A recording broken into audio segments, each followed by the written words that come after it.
That's my beat.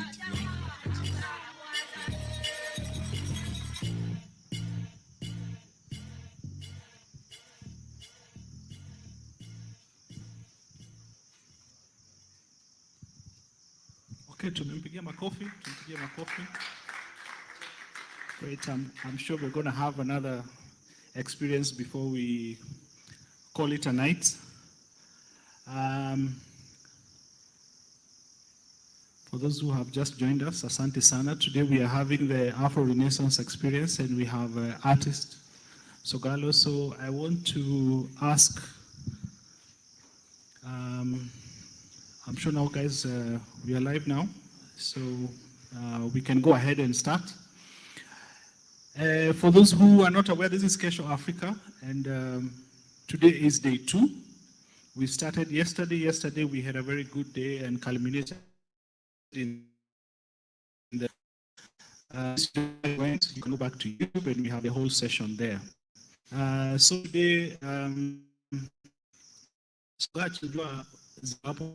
If you can grab the mic so that we can get started.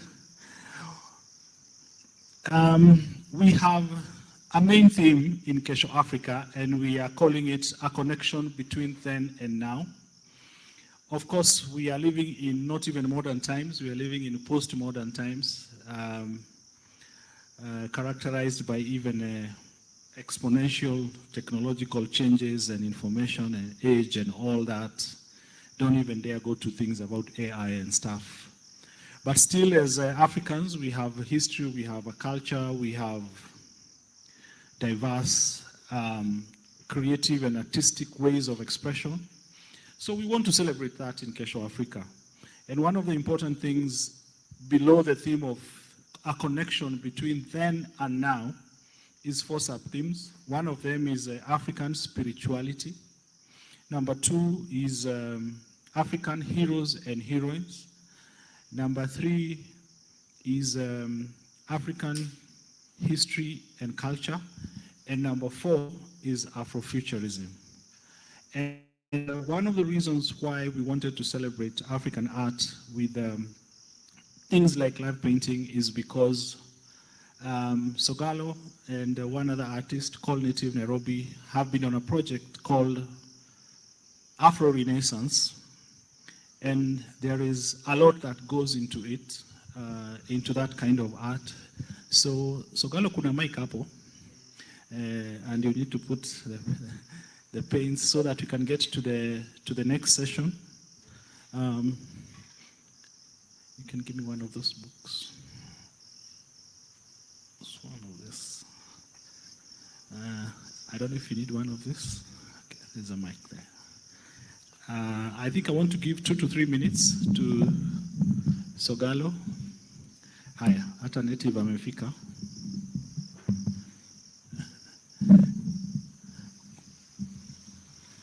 Chanipatie dakika apumue. You want to give him the lapel mic?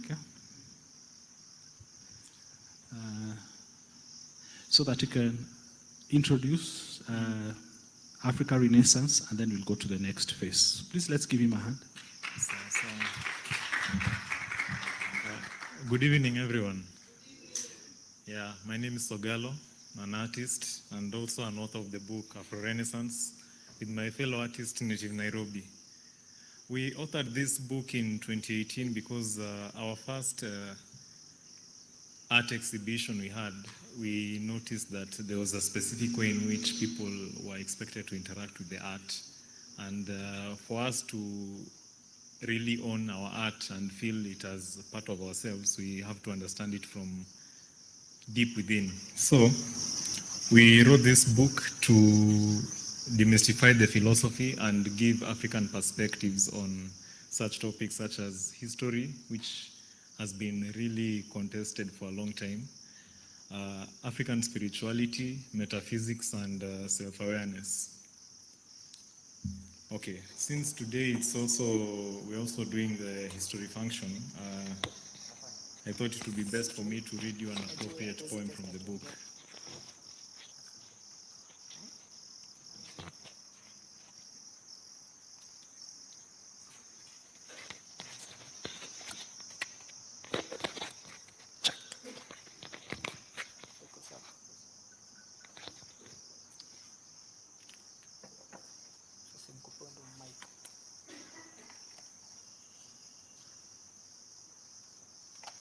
So the poem is called Age.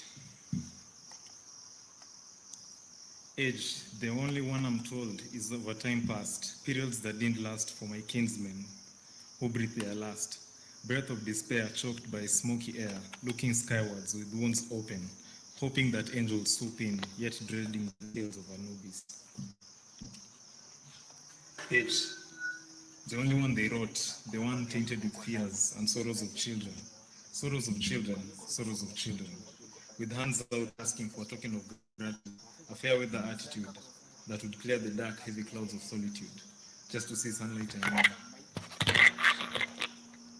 Age, the only one I've heard of, the only one our teacher taught, and he insisted we memorize from all the printed books we bought, still we profess as a fact what we trained for in class, what we trained for hours, stories that aren't ours, but have our faces on pages. And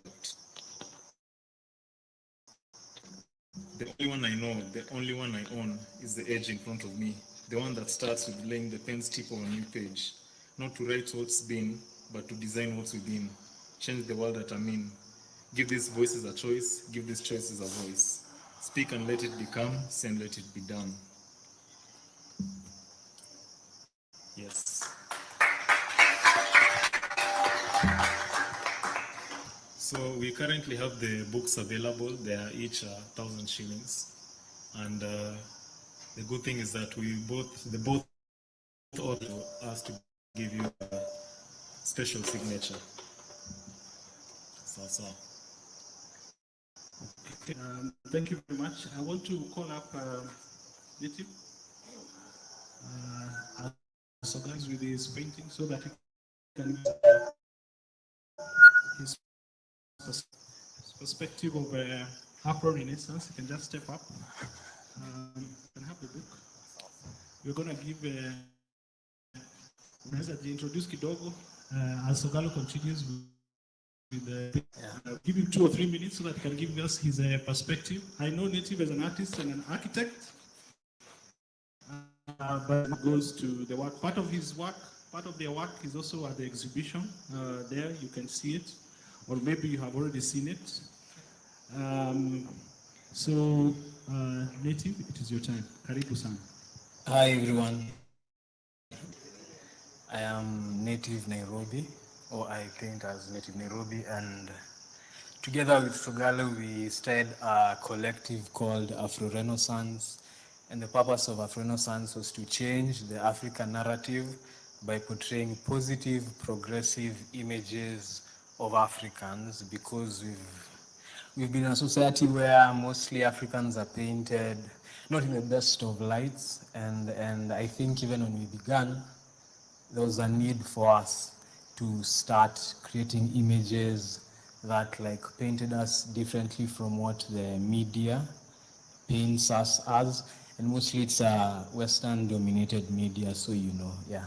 So the book starts with an ethos of what we thought about, or like some of the thoughts or our philosophies behind why we felt the need to start Afro-Renaissance. But also I feel we were young and you know, with being young there's so much, like there's a feeling of wanting to change things from the beginning, and with Afro-Renaissance what we found out even as we worked on everything was that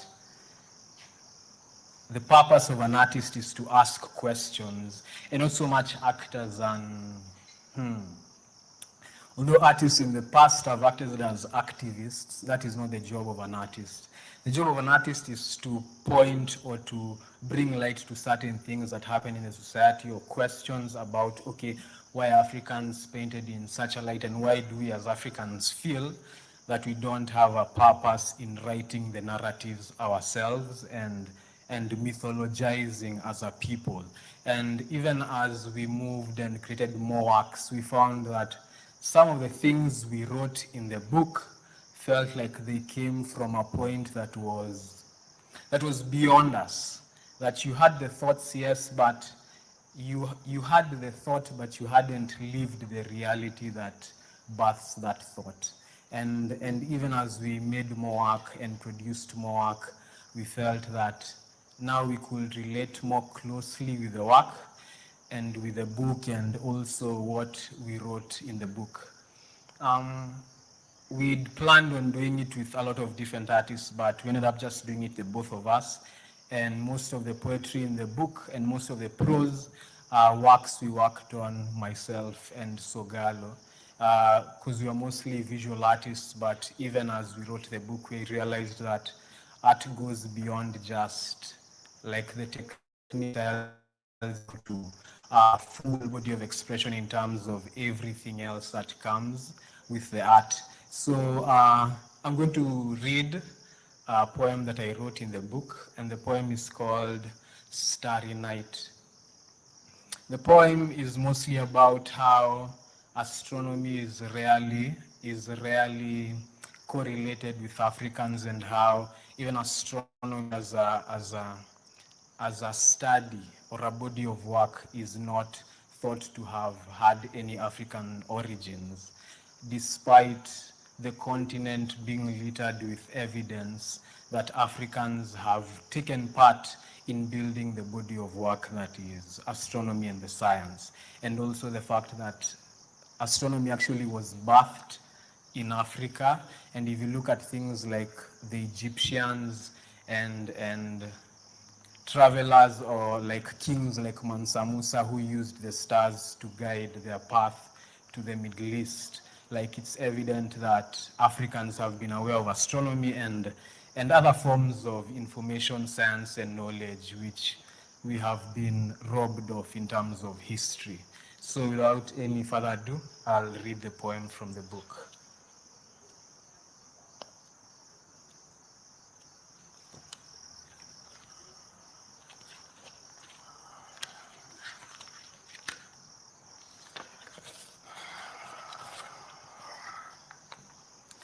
Starry nights.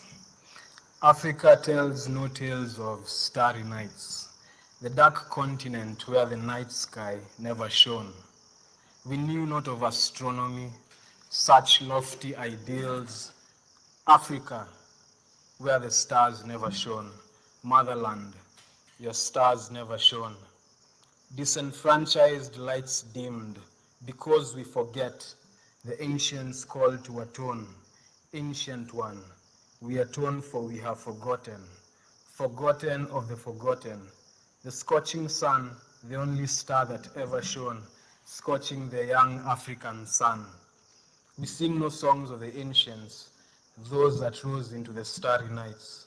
Those that watched over us, no constellations plot their paths, lost. We have turned away from our forefathers old, eyes fixed and minds transfixed in search of gold. Remember Africa, remember the paths they lit for the ancients old to find their way in the desert faring gold. Mansa Musa was stories told. Conquer Musa, of those who lost their way we watch. It unfolds as dunes fold. Now the constellations are guiding light. They find their way through darkest night in search of new directions. Now looking inward, soul reflections observing the soul reflecting, the dark continent now lit, refracting the night, shining bright, diamonds, starry nights. That's a piece from the book. Thank you. So I think I'll just leave it to Steve to proceed with the ceremony. Thank you. Asante sana Native. I think we are getting deeper into that. Moving forward, I want to call back Septak, the saxophonist, for a short performance, and then after that, Sogalo will give you a chance to tell us what you're doing there and what is that. And then after that, I actually want permission we have a few copies of the book, and I want to do something very unusual. I want to give a few copies so that we can slightly immerse ourselves into their work, so that you can see. I will say in all honesty, the books will just be for you to understand what they are doing, because the books are for sale. And then we can have them after that. We can have a few with some of you. So we may arrange music about chalo for Septad. Okay, Karibu Septad. Then after that, Sogalo, get ready to just take some moment and tell us what it is that we have on your canvas. Thank you.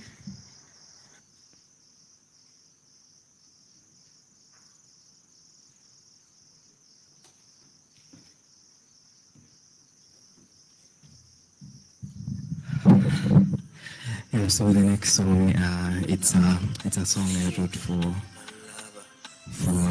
someone special. Yeah. Pull up.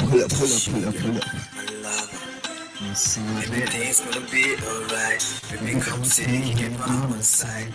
Giving all my blood. Photography on DJ, hey. My sugar, my love, musore, mudaka. My sugar, my love, musore, mudaka. My sugar, my love, musore, mudaka. My sugar, my love. Everything's gonna be alright. Baby, come stay here by my side. So come and give in all my mind. And I'll ever die, baby, you're my girl. Wake up, pick up, kiss on me, love. Shake your bum bum till the sundown. You're the one, baby, number moja. Kama kinoti, mami, tungoja. When I left her, she come on like it. She a one always singing go make again. She not broke a mokaraka on me again. She out fuck on her knees and she want it again. So I don't give my price. Dreams can be aiming for the skies. And coconut never compromise. Never ever down because you're my girl. So there, Modaka, my sugar, my lover. Musore, Modaka, my sugar, my lover. Come on, Musore, Modaka, my sugar, my lover. Musore, Modaka, my sugar, my lover. Ati vuma zinasema nini? Ati sipeda amefanya nini? On the grind, niko kazini. Mimi nasaka daily tusikose dishi fiti. Disama tunafika Malindi. Ukidunga high waist na kutu. I don't take breaks. Ikifika mechi, I close that case. On the way, on top of my can. Innovation deals from Chikantrelate. Ikifika form bana, I can't relate. Nafanya hii mziki na imarinate. Musore wako you're my price. Dreams when you aiming for the skies. Nakupenda never compromise. Never ever doubt, baby, you're my girl. Musore, my sugar, my lover. Musore, my lover. My sugar, my lover. Musore, my sugar, my lover. Musore, Modaka, my sugar, my lover. Yeah, thank you so much. That's my first single. Kuna part ya sax hapo. Please usipause. Yeah, Imisha. Okay. Yeah, that's my an album I'm working on. That's one of the songs there. It's called Mosore Mudaka. A friend in Meru, it's Mosore, and then Mudaka in Kikuyu is young. Beautiful, yes. Thank you. Let's give him a clap. Guys, patieni clap poa. Put your hands. Okay. Sogalo. Shika your mic. Shika your mic. So unadu? Yeah, so what I'm doing today is a live art of my style called The Message, and I named it because these lines really represent how thoughts run in our brains and how they come together to form whatever idea you have. Therefore, I normally don't have a concrete description of what I'm doing because I don't want it to interfere with how people are interpreting their works.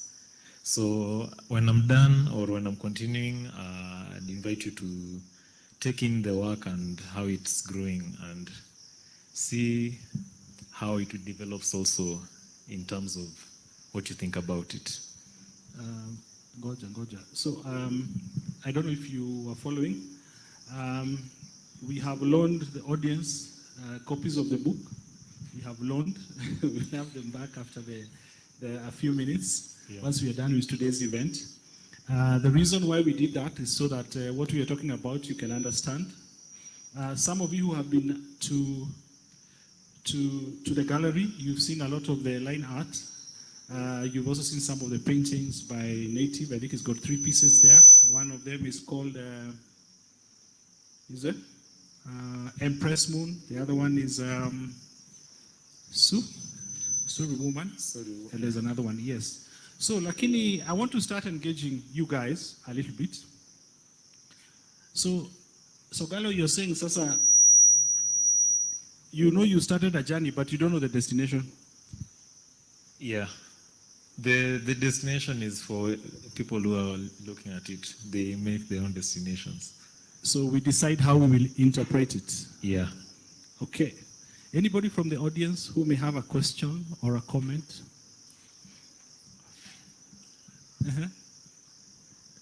Hi, wacha tusikie Celeste. Hi, Sogalo. Hi. I'm a big fan. Thank you. I've noticed most, if not all, your work is on black background. Yeah. Can you tell us why and what that's about? First of all, I used to do it on a white background. Yeah, but the lines didn't really pop. The black also really becomes significant when in the void of thoughtlessness, your mind is just dark until something comes up. Yeah. Great, great. Okay, at the back there.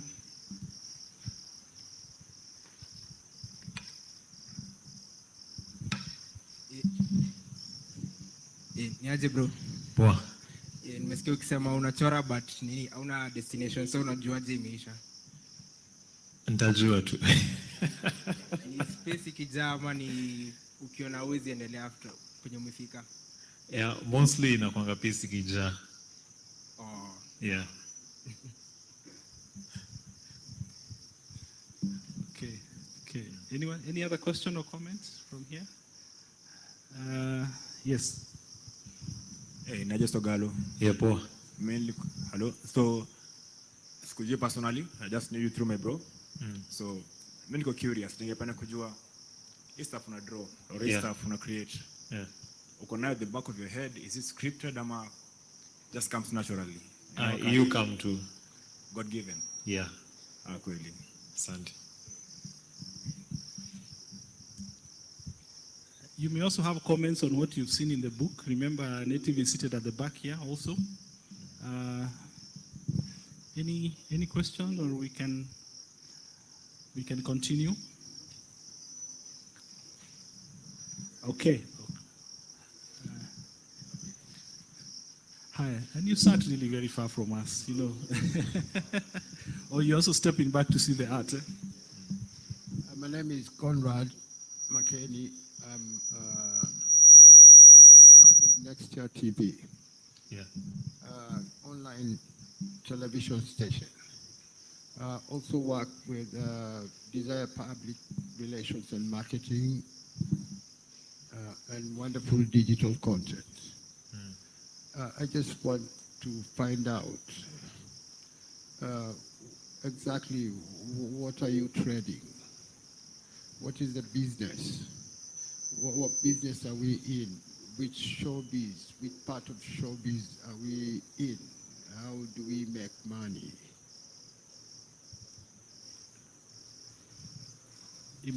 Umeshika hiyo Sogalo? Yeah, nimeishika. Yeah, because that's question iko na different interpretations, but iko na different perspectives when it comes to answering. I would also invite some of the audience to quip in. Otherwise, what I can say myself is that we are in an interesting point in time where the technology, when it comes to media and the arts, is really changing a lot. For example, in the field of photography, videography, we have like new equipment that are putting old equipment out of business. We also have new software that are changing the way things are done. So at the same time, the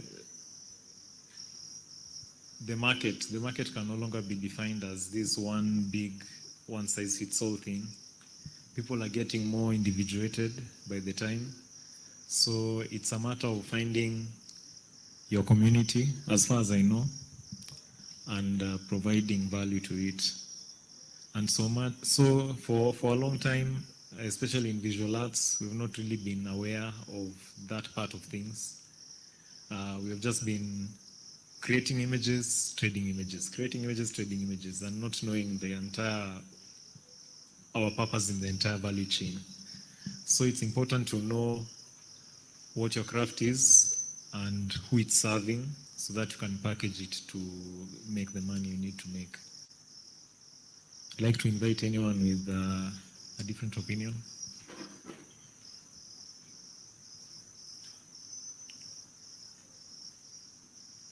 Okay, I think I want to direct a question. You can continue with your painting. I want to direct a question to Native at the back, but pitishia huyo aulize swali. No. There, this side. Yes. Sorry, I wanted to ask a more constructive question now. What are the inspirations for your art for us to have a glimpse to the well you are pulling from? You want Yeah. Sogalo to answer this one? Yeah. Okay. It's hello. Is it okay? So the other mic is a bit more sensitive. So my art really, I draw it from ancient texts, ancient writings, and especially Egyptian hieroglyphs. We have the conundrum of having so much documentation from such ancient cultures, and we can't really decipher them. So what we are left with is our own interpretation based on how we have lived and what we have been aware of. So those two, the conundrum and the ancient writings, are the ones that inspire the works, including the method of creation.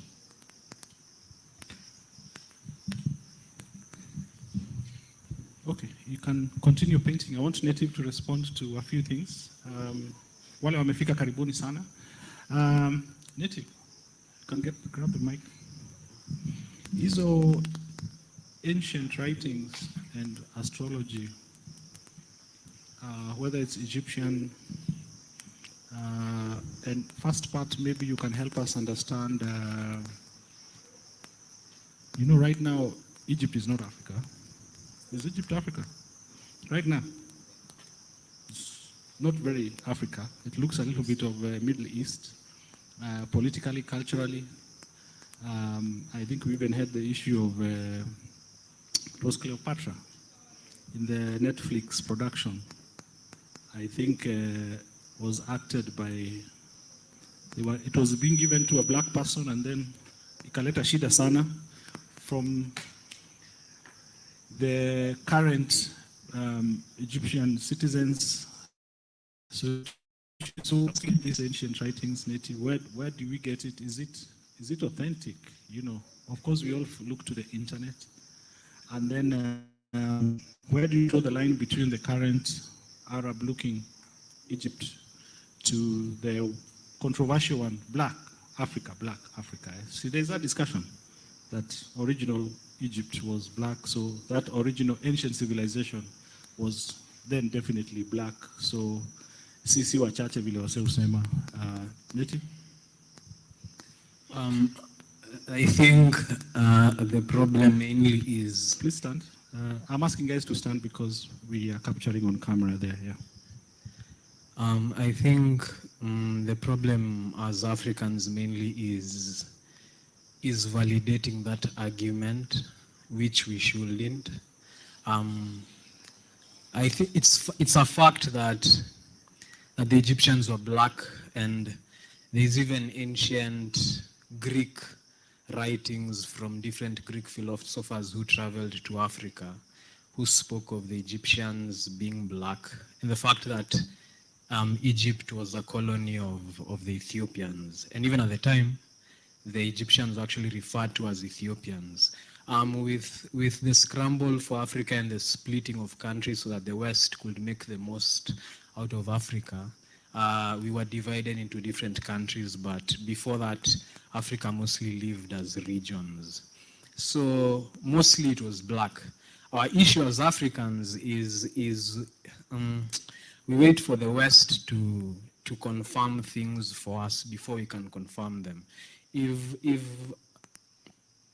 If Africans decided to retell the story of the West or Asiatic stories, nobody would listen. And yet, Africans listen when the West decides to retell our own stories. Egypt is a very old culture, and to us, to Cleopatra, the pyramids were older than Jesus is to us, meaning the pyramids were actually built more than 2,000 years before Cleopatra. So what we feel as current Egypt, or Egypt being not African anymore, is actually what's this called? It's a blink of an eye in the history of Egyptian culture. And even before now, there was a time when Egypt was ruled by different people, and it has been conquered and ruled by different people many times over. Even the Assyrians ruled Egypt for 100 years. So I don't think we should validate actually the argument that Egypt is no longer black, and because it's a blip in time. It's going to blip and then it's going to be black again. So yes, there are people who inhabit Egypt now who are not of African origin, but to validate that story is also to invalidate our own knowledge and our own significance.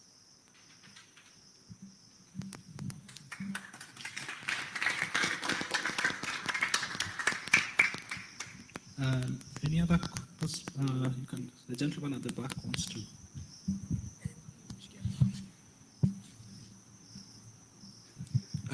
With the issue of Netflix and Cleopatra, I think it is important for us to understand that we are not the target audience. When they do these things, when they do a movie about Cleopatra or Exodus, the gods of Egypt, we are not the target audience. They are targeting their, how do you call it, the blacks who are there, the ones who have never been to Africa. So to them, it is a glimpse into something they have not been introduced to. So for us to move forward, it is for us to make these stories for ourselves, picking us as our target audience, as in a story from Africa by Africans, targeting Africans. It is not a story by the Western, targeting Black Americans, but in the misfire, getting Africans as an audience. With the same with Black Panther, we were never the target audience. So I think it is important for us to understand that. The only point, Cynthia, I think in a lot of those productions, you look at it and you're like, okay, so mlikuwa mnataka kufanya. Then you realize we are just maybe 500,000 or 1 million out of so many millions of subscribers on, like you're a small target group. Even the way they pick the roles for different, even real life stories, a lot of controversy has come in, even from the stories like Rwanda genocide and all those others. Of course, even recently, guys refused the new Shaka Zulu. Did you guys see that discussion online? Guys were like, the guy who was chosen. Have you guys watched the old original Shaka Zulu? I don't know what's the name of that actor. I just remember we even saw him it was in The Ghost and the Darkness, I think, also, the man-eater. Yeah, then wakaleta msee mwingine like, we know Shaka Zulu looks like that guy in the movie, the original movie. Okay, another comment or question? Okay, please pass, or let me give you my mic. I'm Phil from, okay. I'm Phil, mostly from Sana.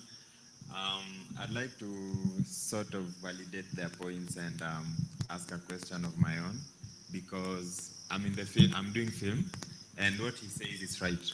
Actually, Hollywood doesn't make movies for the world. They just make movies for America. Then the rest of us is just that surplus money to make box office. So basically, technically, it's not their fault, because if you look at America, what America values is the money, not necessarily the stories. What's happening in Hollywood right now is that they've exhausted their own stories, so they're looking for new stories, and the only place that's not yet explored is Africa.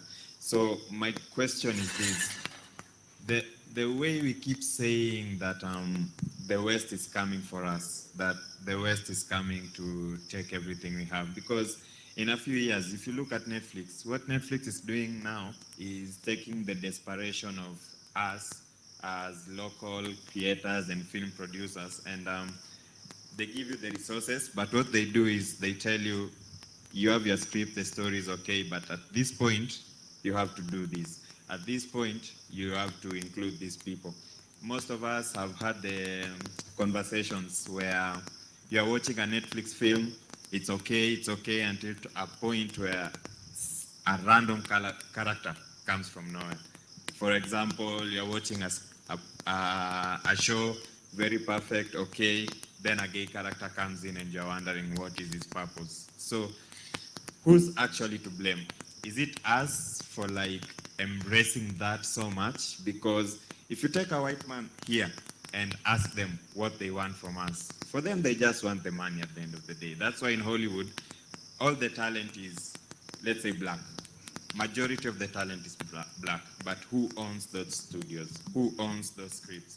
Black Panther, personally, it was a nice movie, yes, but I don't validate it as African because it was written by a white man, enjoyed by white people, and for us, we embrace it, and in a way, we are validating them. We are telling them, okay, take our stories, you can tell it better. So finally, who's the one to blame?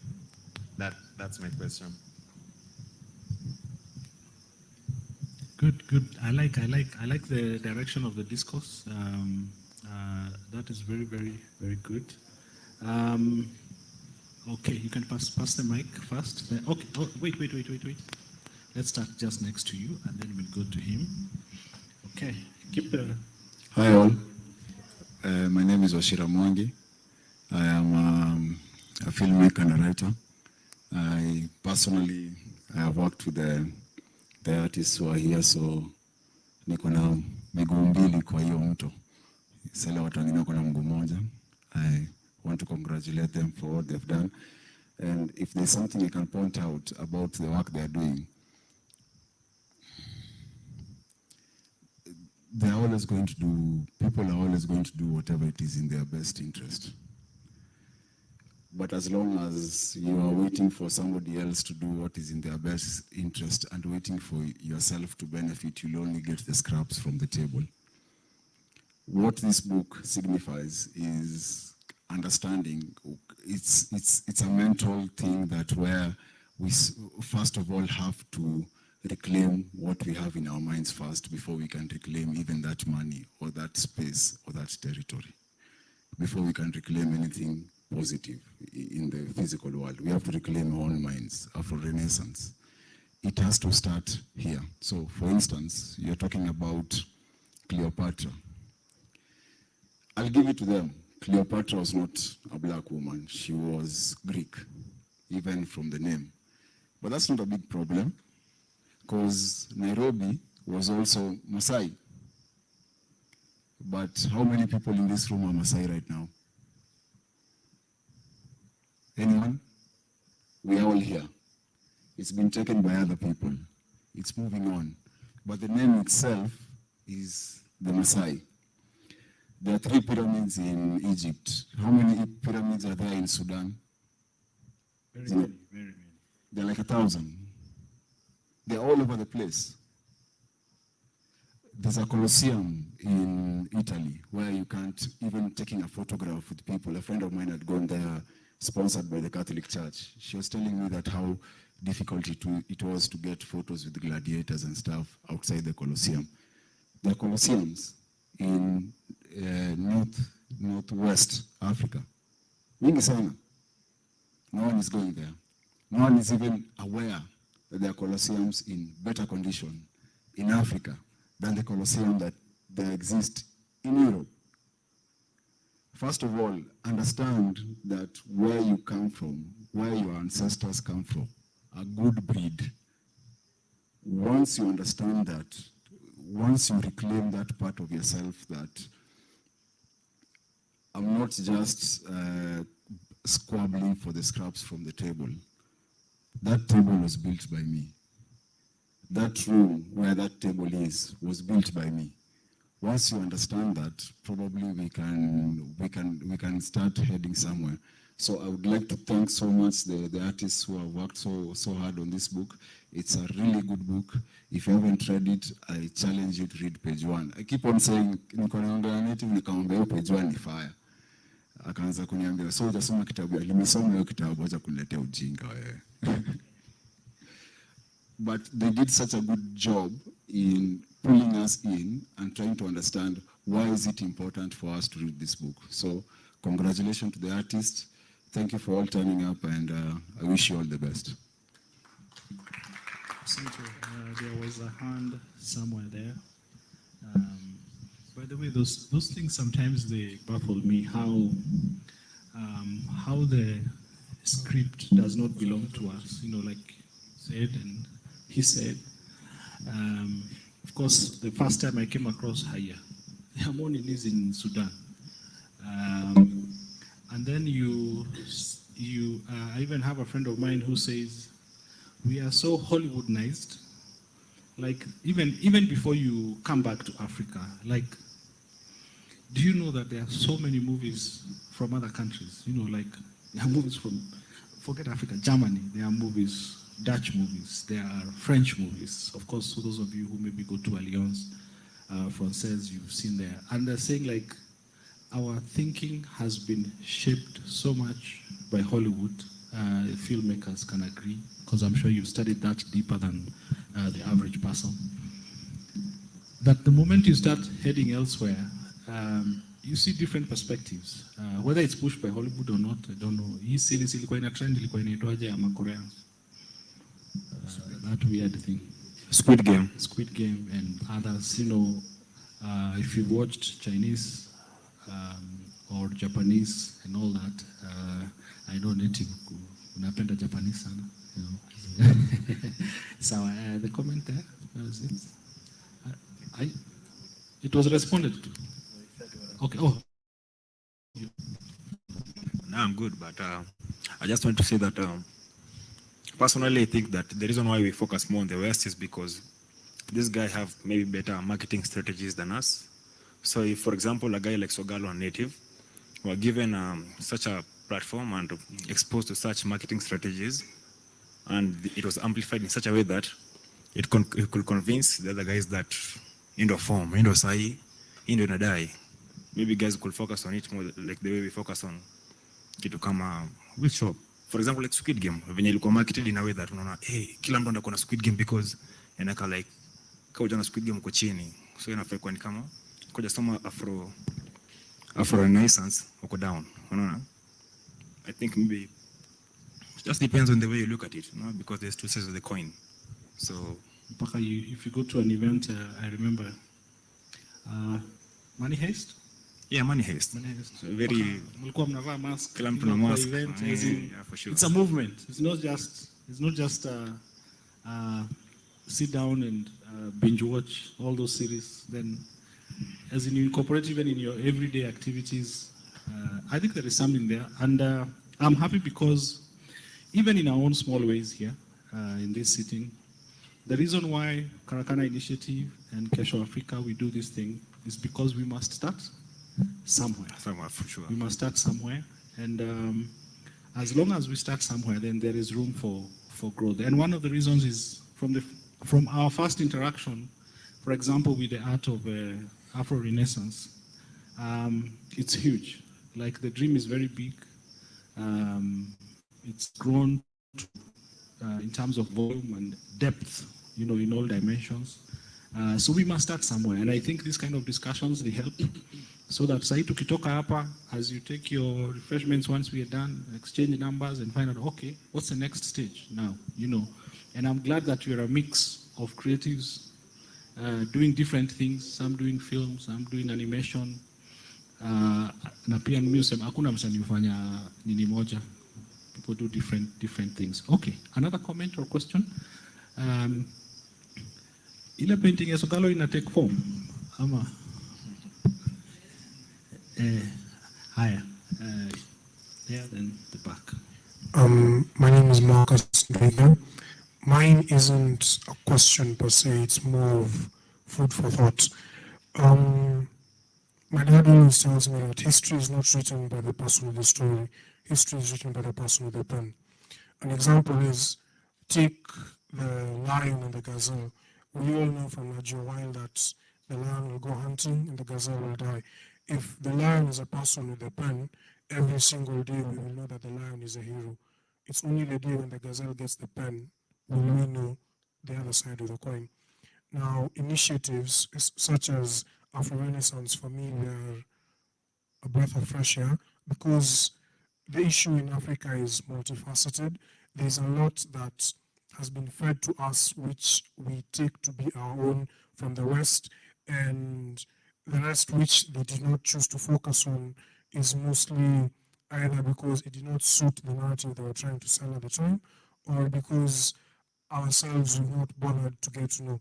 For example, I didn't know Sudan had pyramids, yet I pride myself on watching National Geographic, but maybe that's the problem because National Geographic is not African. They're not going to go to a place that is not a major tourist site and tell us about wonders we didn't know exist. So the question and the initiative we should ask ourselves is history that has been written for the West, beyond Afro-Renaissance and beyond the little things that we choose to do, what more is there left to do? What should we look at and analyze and say, this is us as viewed from the Western lens? So, for example, the other day, my dad and I were discussing how Kenya is really lacking in terms of culture. And I look around and all of us are dressed very differently. I think the one thing we all have in common is jeans. But if you go to Ghana, they have, or Western Africa, almost every single nation has its own fashion. So if you were to ask yourself, what is Kenyan fashion? And what you end up with is an array of Western uh, bits of fashion that has trickled through the decades, and it's wider what is in season now, or those few outliers who choose to stay out of the norm. So there's a lot of us that we are lacking in, and a lot of it goes to the effects of colonialism. But a country like Kenya, we've never really been able to reel back and get to figure out ourselves. So I think one of the major take homes, especially for me, and I think it should go everywhere, is we know now that there's a lot we don't know. And the burden is now ours to try and figure out what it is we should change and view ourselves through our own lens and not the Western one. Thank you.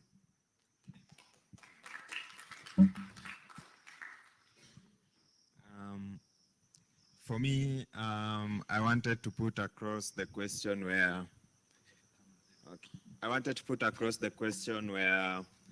could some of these problems be cultural? Because what I've noticed is most of us, we try to prevent people from taking in things from the West.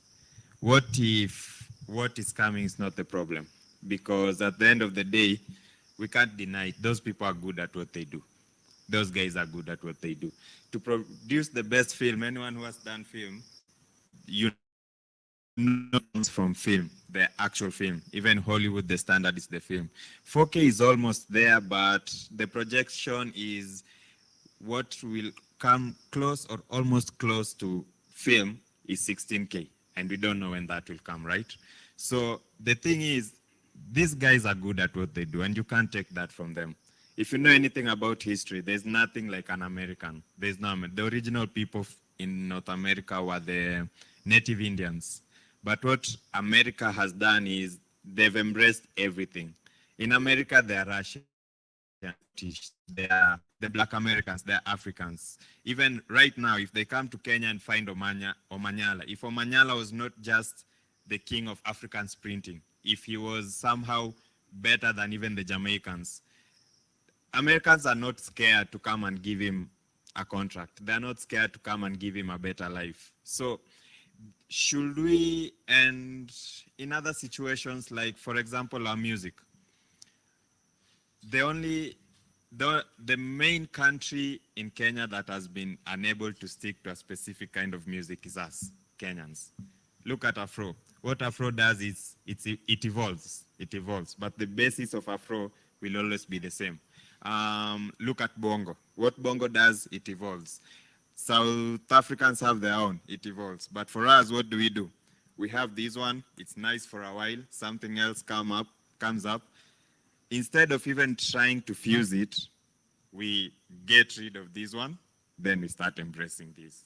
So what's the problem? What's actually the problem? Could we blame it on culture? Could it, because right now, if you look at the facts, the problem is not the West, the problem is not the white man, the problem is us. The problem is us. Because at the end of the day, they're good at what they do what's good for them, and it's working. So at the end of the day, could the problem be cultural? And if it is, what should we do?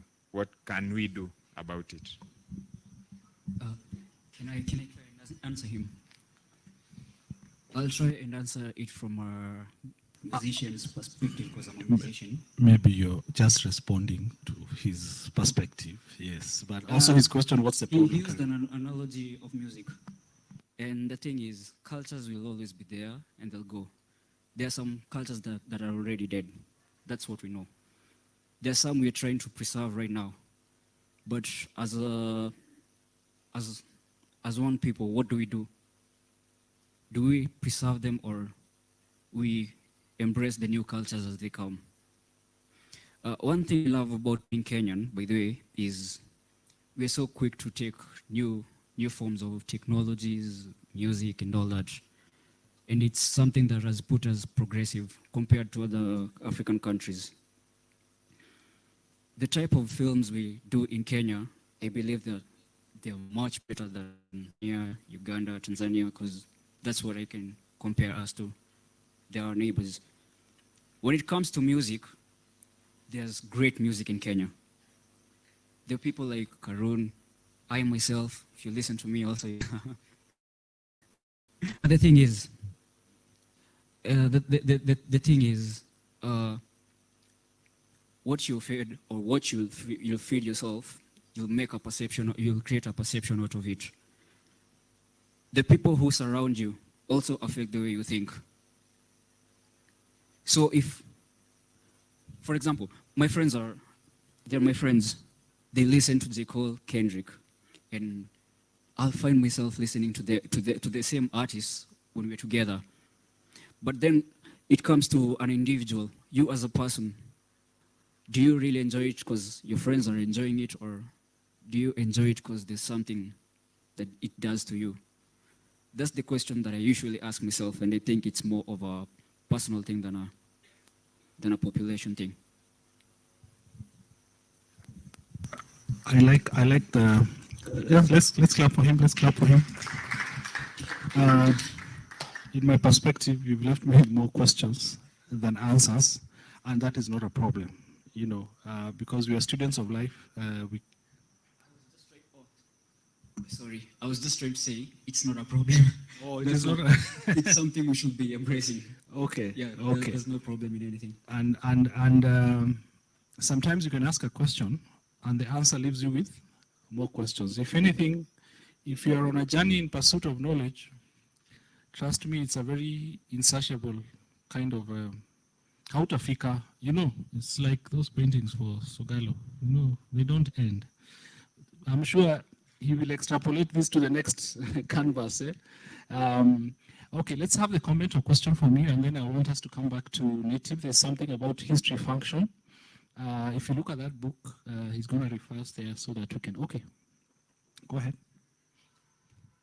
So I would just like to commend the conversation that's going on here, because it's very important for us as artists to talk about these things.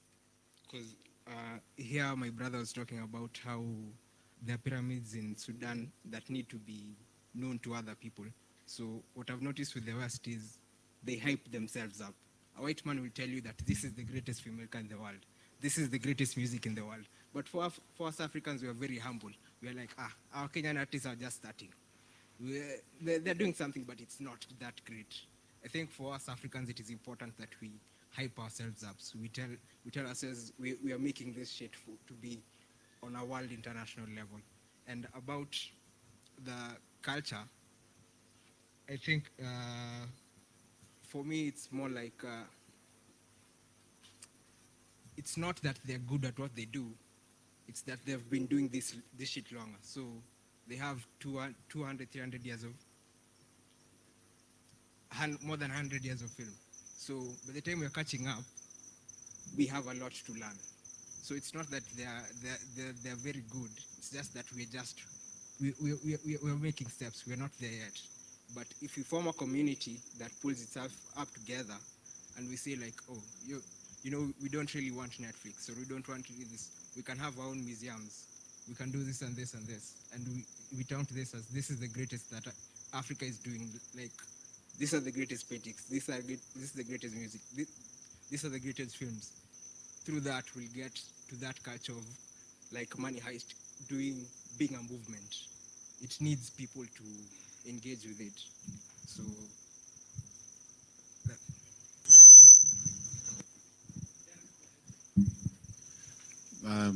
Based on what you've been saying, my good friend over here, and the two gentlemen, we have a tendency of, because we are trying to find a solution. And there's no question about it that you need to actually have some level of self-belief in yourself in the things that you're doing. So for instance, he's saying that the Europeans and the Americans will hype and say, this is the best, okay? In Kenya, we are very quick to adapt new techniques and new ways of doing things. But what we fail to do, if anybody can challenge it, is the business side of it. Because kuna watu wawili hapa wametaja ati Black Panther it was okay, but Black Panther iliuzwa like a nonsense. Wanipata? You can point out anything wrong with it, but iliuzwa, ikauzwa, paka ukaiona. So Kenyans, we have 50 million people, but I doubt kuna mtu, and that's relatively a small country compared to their countries with 100 million, 200 million, but nobody wants to get into a fight with people on Twitter, Kenyans. Tuanzie tu hapo. We had Gengeton. Nakumbuka Gengeton. Gengeton was actually pretty popular in Eastern Africa for a while, and then it kind of died off. We didn't capitalize on it long enough. So, us producing stuff is not the problem. We can produce it. We can come up with new things, but we have a tendency of letting it die, or even at times, being like crabs in a bucket. Unakana kitu, utokana movie, alafu mimi niko na beef na movie yako kwa sababu mimi sijatoa movie, so I bring it down. And if there's something wrong with your movie and I tell you there's something wrong with your movie, wewe unachukua ati mimi na hate. Na nakutaka kukuambia there's something wrong with your movie. Let's either way, kama nasema there's something wrong with your movie, wewe unafaa kuanza kusema ona umza anasema kuna something wrong with my movie. Watch my movie. Ndio uniambie kama ni noma ama ni mbaya. An extra person has watched it. So let's try to change our minds. Nataka artists should not stop, continue being creative, but also start thinking in terms of how we are going to push this thing forward and sell it more. Because when you see hieroglyphics, you see Egypt. When you see line art by Sogalo, it could be a cultural thing. It could be something that's symbolic, like the same way somebody mentioned about Ghana. Who mentioned about Ghana? He mentioned about Ghana, the way they have their style. You're aware that niliambiwa na these ladies who work in aeroplanes and stuff. Waitwangaje? Cabin crew, air hostess. Walikuwa wananiambia ati one of the things that is usually very highly smuggled from Kenya ni hizi fabric tunakuwa tukitengeneza hapa za Wamasai kupeleka huko Ghana. So we have influence all over, but we don't notice how we can profit from it. So ukiangalia kitu kama, I was looking at movies, probably this will help you or anybody else who's involved in film, because if you're in film, anybody can be in film. If you're a musician, you can be in film. If you're a painter, you can be in film. If you're a cameraman, you can be in film. If you're a writer, you can be in film. The thing that the Americans understand about film, beyond everybody else, is not the camera work, it's not the acting, it's the producing. The producer is the entrepreneur in the project. He understands how this movie is going to get to people's eyes.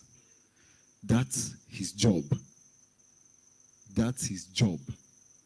Once that person is there, he understands how I'm going to bring all these people together to work on something that's going to make money. I was watching channel of a guy who shot the scene for Game of Shadows. Game of Shadows, Sherlock Holmes. He said he worked for 1 month for $5,000 a day. $5,000 a day for 1 month, for 30 days to shoot a scene that lasted 2 minutes. Akafunga hiyo chapter, I think he works once every 3 years, kwa sababu yako sorted, si ndio? And when you look at the budget for the film, the producers were earning like 50% of the film. Now, you may think that it's unfair that one person is taking so much money, but he has found everybody else to earn enormous amounts of money. I don't want artists anywhere, especially here, because I have to be local, to be artists like, you are aware of Van Gogh, sindio? Everybody knows Van Gogh. What doesn't know famous is he was dead by the time his artwork became famous. Bona. And I'm sure one of the problems a lot of artists have is they see a lot of this and they look at the work and they're wondering, how are people paying so much money for this work? Yet my work is better than this work by a distance. What is that you have not done to make your work get there? That is the gap we should be solving. And we are the perfect people to do it because parting shot is, there's a Danish guy who came to this country to invest in tech. He told us that he flipped a coin to decide where he's going to invest. It was between Nigeria and Kenya. So he flipped a coin, and when the coin was in the air, he told us that he was just hoping it would land on Kenya. So we asked him why it landed on Kenya. That's how we met the guy. He told us that he was hoping it lands in Kenya because Kenya, there is no, it's not like a funnel. In Nigeria, it's almost like all the money in the country is connected to oil in some way. In Kenya, when you ask what is our greatest resource, okay, tuko na oil, tuko na gold, tuko western, tuko na scenery, tuko na agriculture, tuko na tourism, tuko na hizi vitu zote. Meaning, if I start pointing randomly at the people in here and asking them where they're investing money, you realize people are investing in so many different things, you'd be amazed. So he wanted to come to Kenya because he knew that even if he doesn't get it right, he will get some. So have some faith in yourselves. Let's learn about business. Let's learn about how these things move into the hands of the people who consume it. That is the gap. You have no shortage in skill. You have no shortage in ability. Iyo mkonayo in droves. We have 2 internet cables in this country, meaning we have very high-speed internet. So, okay. All the best. Okay, let's give him a hand. There is another one landing. Maybe it's already landed. That is going to be 10 times faster, I hear. Another internet cable should be landing in a few months. We're going to come to you. We are heading towards the close. Kuna wase wako pale nyuma wameingia late. Karibuni sana. We appreciate we're having a discussion about an African approach to our art and creativity. And the discussion has passed through all the 9 planets and everything else. I have picked something quite interesting from the conversation here. Sijui kama you're like me, tunashinda tukirudi Hollywood film. Then, which is a conversation I had the other day. A few of you may have known there was a state of the film industry in Kenya, you know that event. And the same thing was said that time, that film has all those aspects. I mean, there will be a photographer somewhere, there will be a fashion designer thinking about the costumes. You know, I can't imagine how much work they did in something like Game of Thrones. You know, there will be set design. Ndio hiyo huyu amevaa. Amevaa hiyo nini. They're very nice. There will be audio issues, audio production. Of course, the guys who act in this theater are the same people we see in the TV shows and in the films. Actually, it cuts across music, everything is gonna get in that. I'm sure even just art as we know it, the drawing and all that gets into it. I want to find out if there are other comments or questions as we get to wrap up. Hata naona Sogalo ako karibu kumaliza pale hivyo. So I want, please guide us, tell us a little bit, 2 or 3 minutes or 1 minute, history function. Tell us what it is so that perhaps you can also align to that kind of approach as we do our different forms of art, and unaweza kutuonyesha pale iko kwa vitabu. Okay, the history function is a chapter from the book, and it mostly goes into how our own history as Africans, which is something that happened to us, that changed, affected how African creatives work, how Africans work, and even how Africans consume how we as Africans consume our own content. And the idea is that African art was on a certain trajectory until colonization, and after that it has not been able to go back to where it was or to proceed in the direction that it was moving. If you look at sculptures all across Africa, if you look at churches in Ethiopia that have been carved from rock, if you look at our own architecture, sculptures, our own clothing, these are all things, or this was all part of our culture. And already, even if you hear people like Picasso say that he had painted all his life until when he first came into contact with African sculpture, that is when for the first time he understood what painting really was. And his stay at one of the museums in France that was full of African sculpture is what birthed Cubism. So African art had been on way advanced beyond most of what the world was making, and had been very advanced for a time. But the colonial history that happened took us away. And this goes back to the idea that even if you look at, and the discussions we've had about content, you look at the Japanese and anime. The Japanese anime is such a huge industry, and yes, it's from the manga industry being also very huge, and it's because the Japanese show up for themselves. They show up for their stories, and that is something I think as Africans we don't do enough of, because even if the West decided to do anime or make manga or anime, anybody who watches anime knows, or any anime fan knows, that any anime-inspired Western film is usually regarded as plays second fiddle to anything that is made from Japan. And that is because they have chosen to show up for themselves. And I think the problem we have even with African art is one, we do not control them purely because we do not control the money. And that's something we talk about in Afrorenaissance, and the only way we can narrative is if we can control the money, how it moves, and also if we can control how we make money from the art. Because I can assure you that most of the art that is produced even by African artists isn't what they really want to produce. It is what gets grants and what gets funded. And so you'll find that even our voice as African artists isn't as genuine as it should be, because we are basically artists also trying to live.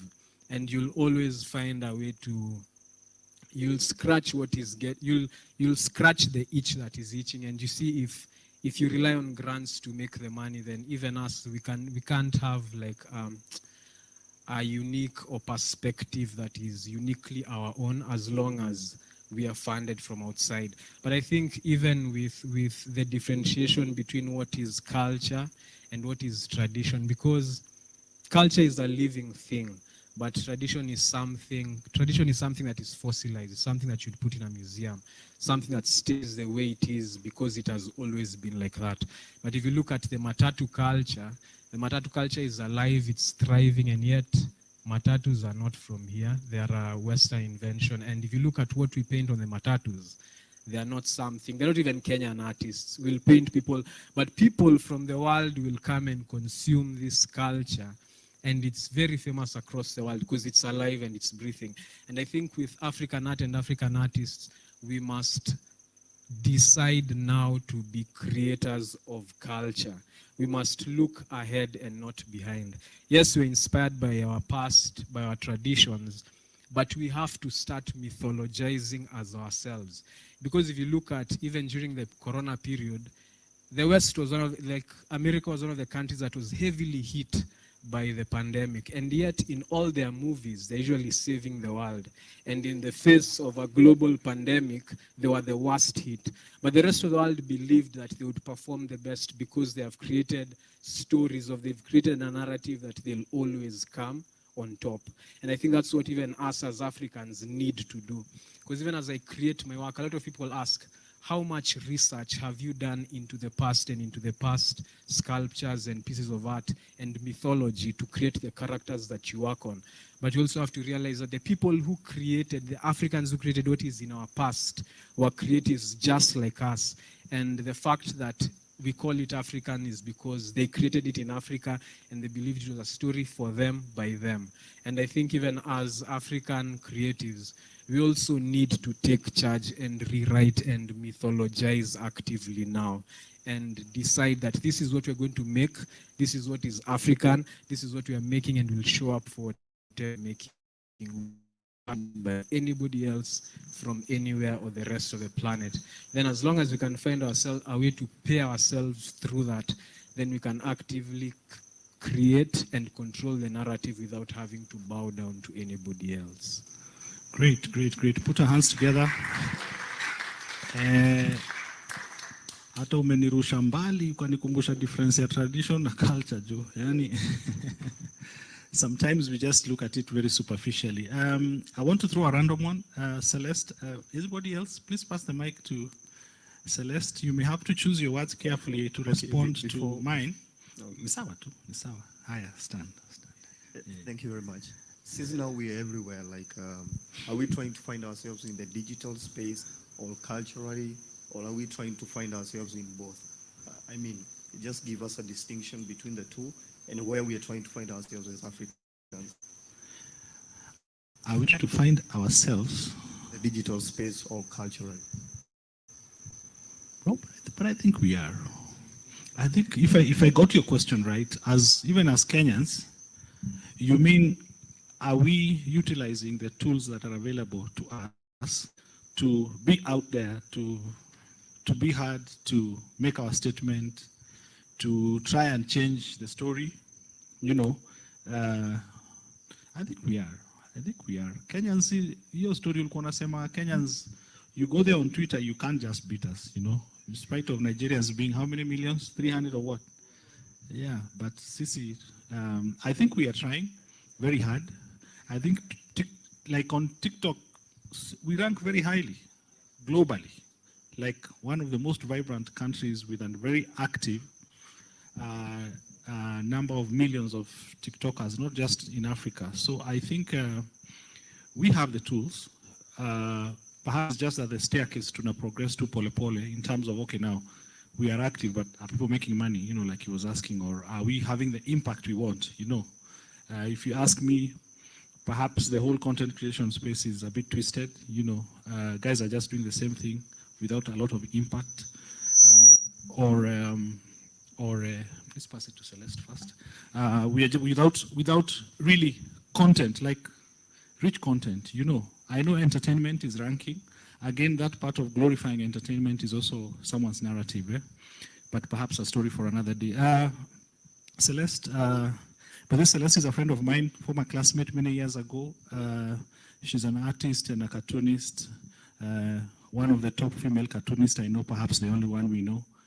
So Celeste, where's your book, the one you launched, the question where I said you must choose your questions carefully. They just launched a comic book the other day. I don't know if she owned the project. There's something that Native mentioned. So you're working with the foreign partners on a project. Wao ndio wanatoa do, wanasema hivi. We were here launching another comic book. Your team in a struggle, hakuna do. You know, guys are creating art, cultural art. Where do we draw the line between doing the one you want and then unafanya hiyo inakupatia, unakuja unadropiwa $, lakini the narrative you don't really control it. How is it? Perhaps expand our thinking about it and the different lines that we can take. Okay, thank you very much for the introduction. I'm Celeste Wamiru, an illustrator, cartoonist, and visual creative in many other ways. You're right, I was part of a team of 4 that worked on a graphic novel. It's almost 100 pages. That's a lot of a lot of drawing, okay? And it was funded by a Canadian organization, and it was an interpretation of a lot of research work that they've been undertaking over the years, actually over 10 years, because, you know, NGOs come to Africa with different missions, yeah? And this specific project was about gender, and our lead author of the comic book or graphic novel is actually a PhD holder in matters of gender.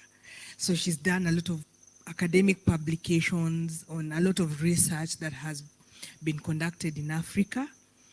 And all these reports, so to speak, are in academic libraries and big reports that mwananchi wa kawaida never reads or never gets to experience or get to find out about the findings of those of the research.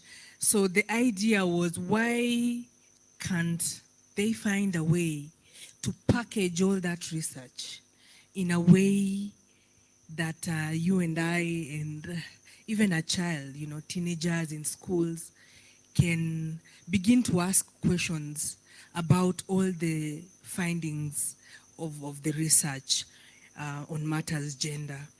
So yes, I do agree that there was an aspect of controlling the narrative in terms of what does the organization stand for, what can we say, what can we not say.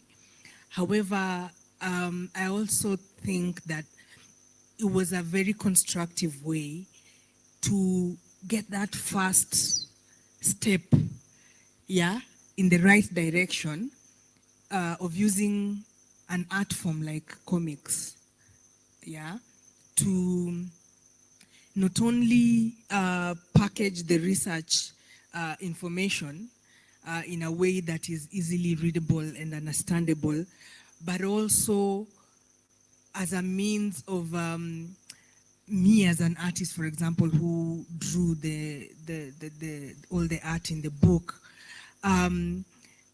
to make a living, okay? So it's a delicate balance, I would like to say, because it's like walking a tightrope. You have to be clever, find ways of, you know, ways of nuancing yourselves to portray messages that you want to through your art. Some they will catch and sort of put brakes on it. Some they will not. And that's why the issue of, do we have an ethos, a culture, a way to read into each other's energies, a way to read into each other's ways of communication, that we can communicate certain ideas without necessarily being explicit. I like what someone says about said about the work of an artist. Was it you? It was you, Native, right? About what is the role of the artist. We are not here to move mountains and solve the big arts mysteries. Our work is to help question some things, to shed light on a lot of things that are happening around us. And for me, that was just an opportunity to do that in that particular project. Based on the feedback, because again, without trying, you can't know how people will receive it. Based on the feedback, I think it will give direction on what part 2 of that project will be like. If people feel maybe it was too controlled or there's some special or interesting narratives that could have been incorporated to make it more interesting, then the big donors will listen, because at the end of the day, they want to reach out and they want impact, okay? They want impact.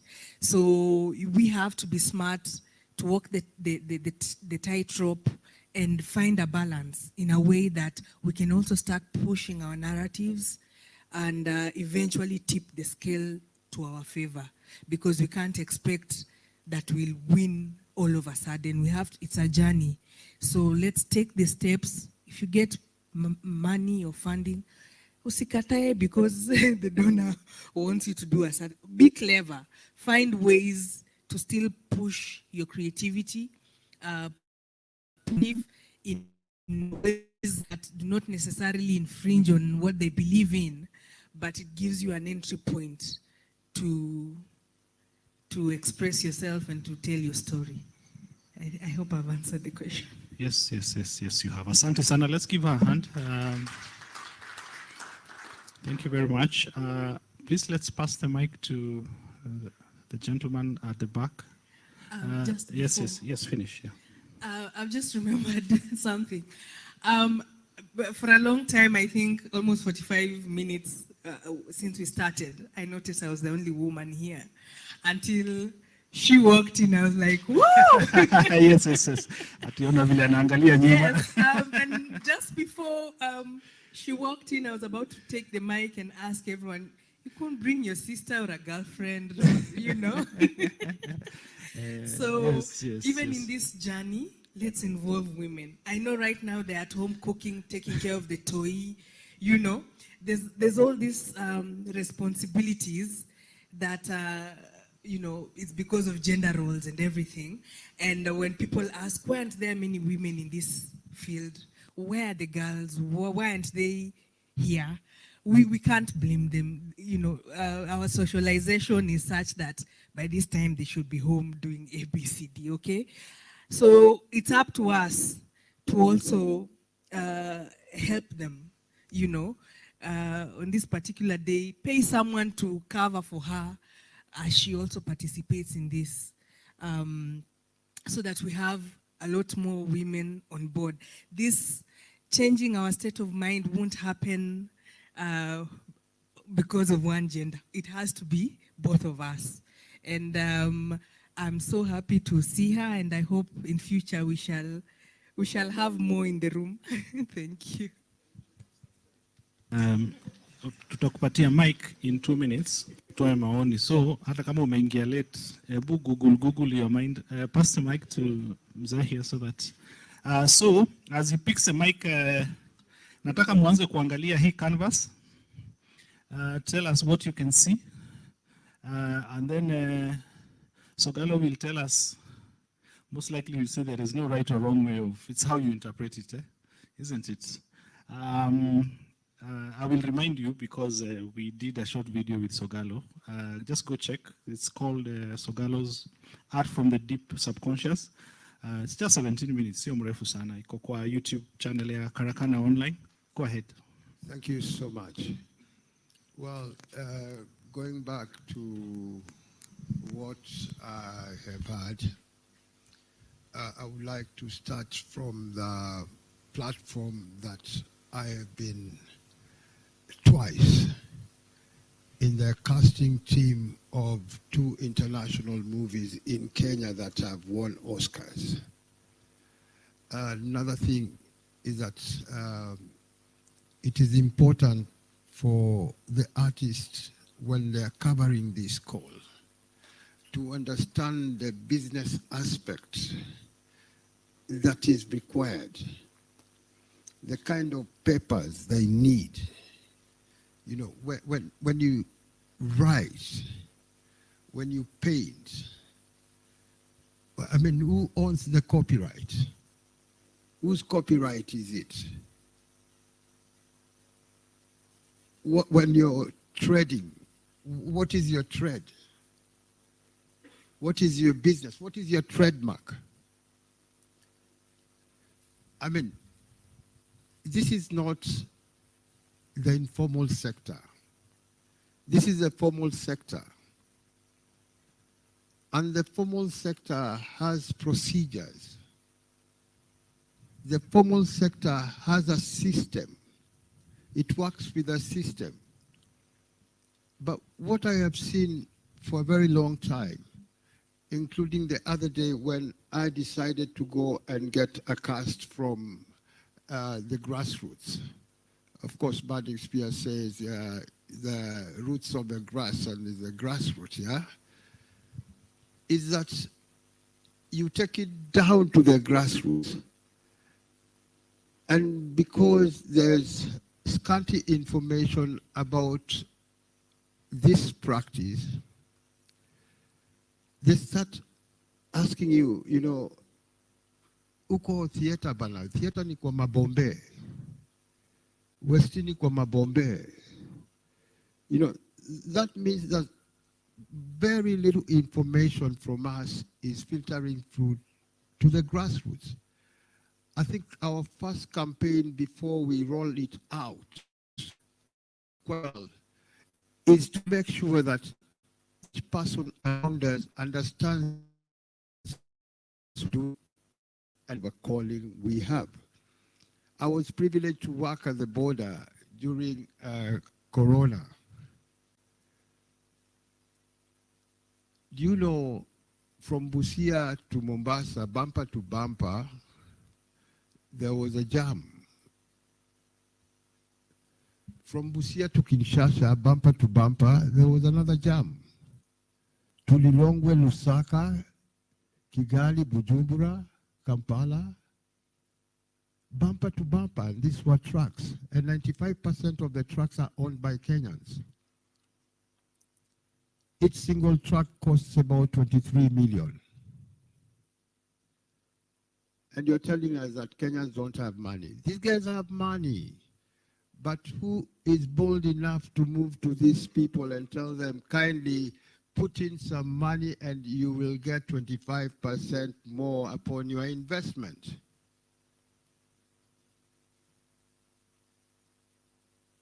So let's work more on building the business.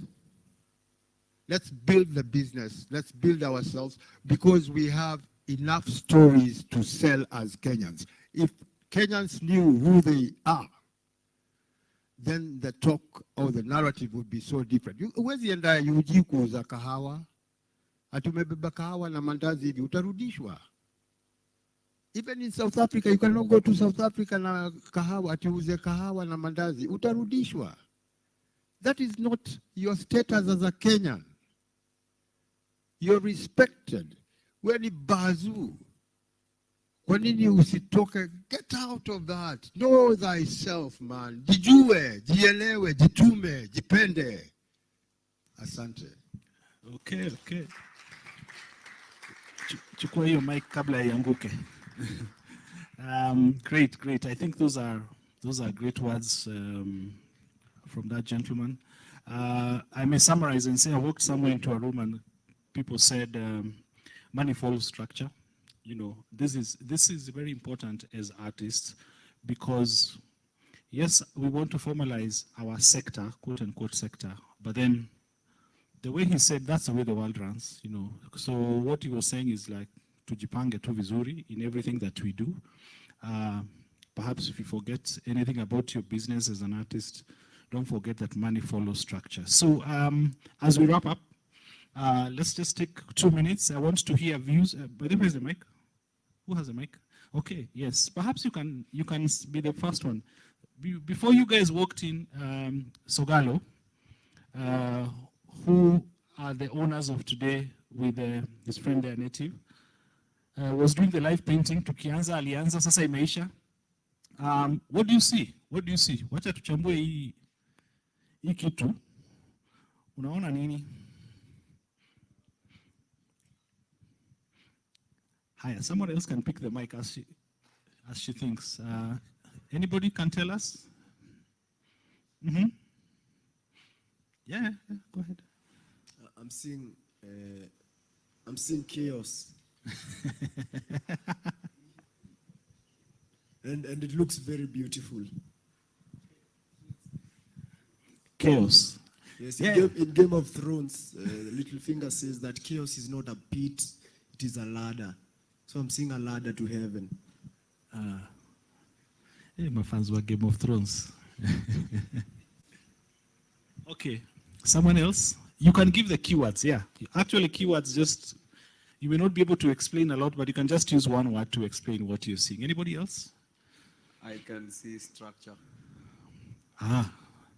There you go, Sogalo. One is in chaos, one is in structure, or in Game of Thrones language, the chaos is a structure.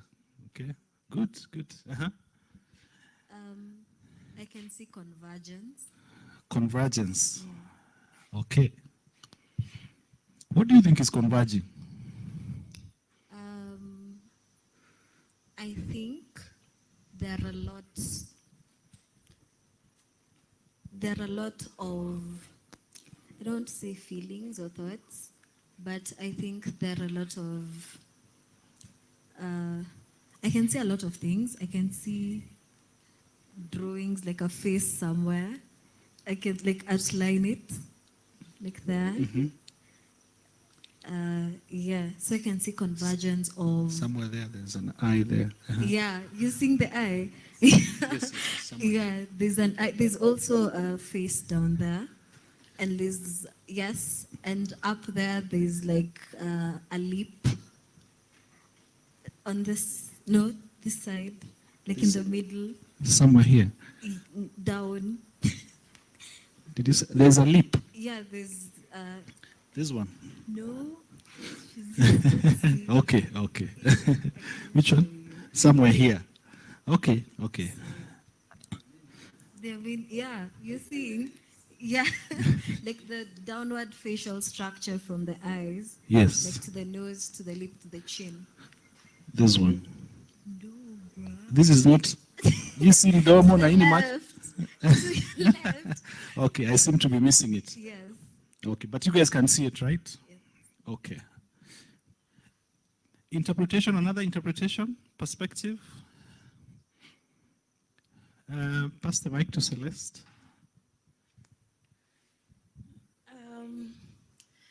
I see consistency. First of all, I know how hard it is to get those lines to be the same thickness throughout the painting. So I feel like it's very deliberate. There are no thin, thick. There's a sense of consistency with the line work and a lot of humanoid shapes. There's an area right in the middle where, according to me, I see diversity in the shapes of those noses are from different cultures and people. So as much as there's consistency, there's the aspect of human nature and a journey just around human nature. That's what I see. Great. Anybody at the back there who sees something different or just wants to confirm what we're seeing as we finish? Let me help pass the mic quickly. pitishia huyo muibi. Simama so that we can see you. I can see a lot of faces. To me, that represents a community. There are many faces that I see. I don't know whether I want to put my hand, but faces are everywhere on the canvas, you know. Like everywhere there is a face. Everywhere I see anything that looks like an eye. There are three faces that I see. Oh, these three here, eh? Yeah. Yes, yes. That to me feels like it's a community being represented by a certain group of people. In this sense, it might be like filmmakers when they're together, something of that sort. My thoughts. Okay. So I think there's a finger somewhere pointing. Can we challenge the artist to chambua himself just a bit? Sindio? Yeah. Yeah, at least tupatie marking scheme Sogalo. Patie mic akiwa tu hapo. Tupatie marking scheme tuone kama Yeah, so just a good disclaimer. No one is wrong here. No one is wrong at all. So this piece, it's so interesting how it has just come together because the three faces are there, yeah. The girl saw the finger there, the finger is there. So the piece generally is about giving direction. So, but it's also about how it comes into being. For example, if I have an idea that you can go somewhere here, and then now I communicate the idea to you guys, and then I show you where we are heading to. So, this is the guy with the idea, and he has the direction, and he's communicating to the rest of the people to look that direction. Yeah, so it's not really this is just my interpretation of the piece, so musijishuku. Yeah. Okay, let's give a hand to Sogalo for taking the time to do the live art, and also to Native. I hope I have not, kuna mtu nimefungia because I want us to wrap up. I think you can have a seat, Sogalo, asante sana. Sasa hii tununue ngapi? Najua tumeambiwa tufanye business. Haya, tutamwona baadaye. Please pass the books forward. I had loaned them to you. 1,000 bob. The books are for sale. 1,000 bob. So you can buy. Please pass them forward. Kuna mtu nimefungia closing remarks. We are closing. Let me use that word people use. We are summarizing when they want to say they are closing. For those who are watching, asante sana. Yes, you can just put them. I think there were 8. Asante sana, Native. Thank you very much. And Sogalo, we really, really appreciate.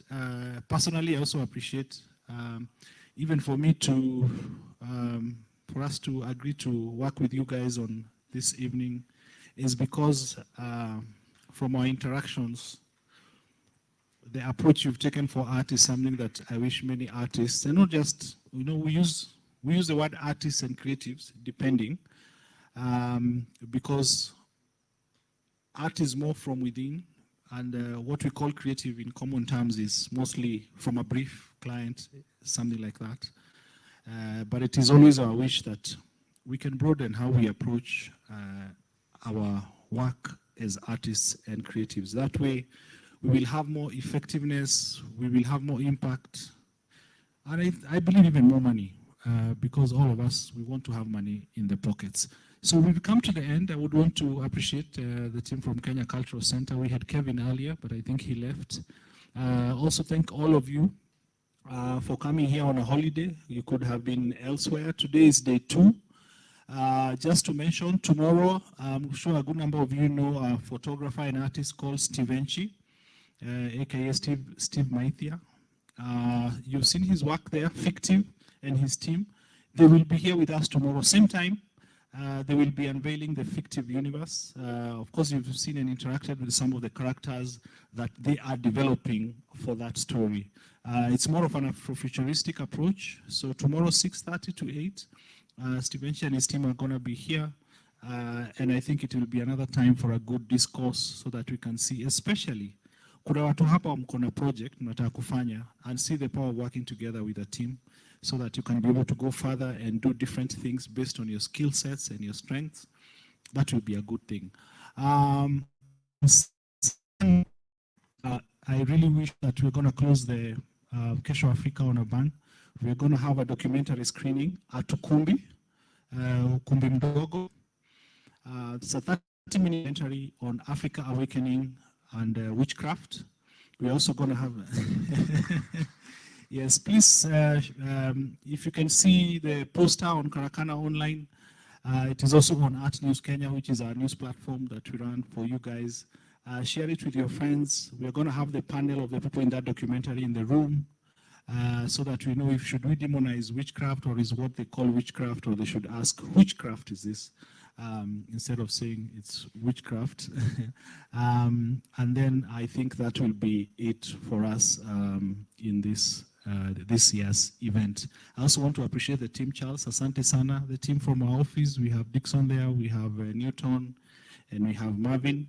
The rest of you, Asanteni Sana. We have some refreshments, soda, and some biscuits so that you can interact. Please meet other people, find out what they do.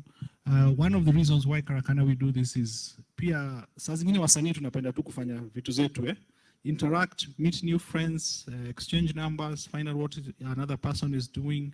Perhaps you have a question or something to tell Sogalo or anybody else in the room. It's going to be very important. Don't be in a hurry to leave. Tutaleta tu meza hapa, then we'll just put the soda here for you to partake. Thank you very much and have a good evening and a good night, and thank you.